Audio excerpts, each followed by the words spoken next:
ได้คลิปนอกคุยแล้วแค่เตียนได้หยงสัมภาษณ์ในแน่เกี่ยมตัวดิจาหยอกแต่ที่อีอัวก็ชุดเตาอัวนะเจก็กล้ามัวเฮา YouTube นะหยอกก็มูเชาไอเดียสัมภาษณ์มูเมกาสัมภาษณ์ชิอยู่มูเมกาสัมภาษณ์ชิคล้ายมูเมกาก็มุมลงไอเดีย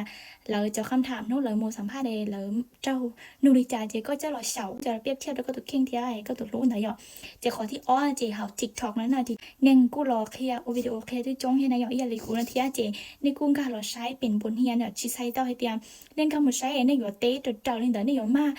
nô được trâu lên tới khi đó chỉ mà những khai khi nàyต่อไปเขาที่เป๊ะวันนี้เอาจุดเตาวันนะเจเนี่ยพยายามเยอะเดียวเนี่ยเป้า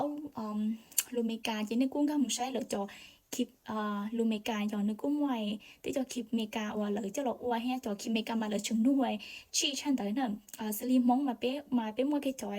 เบสิกเลยธรรมดาพื้นฐานแล้วนู้นชิมาเมกามาหรือมัวแค่อย่าลีหรือรู้เสริมที่ทางนั้นอยู่กลุ่มมุ่งลงหรือจอมาหรือมัวแค่เดียว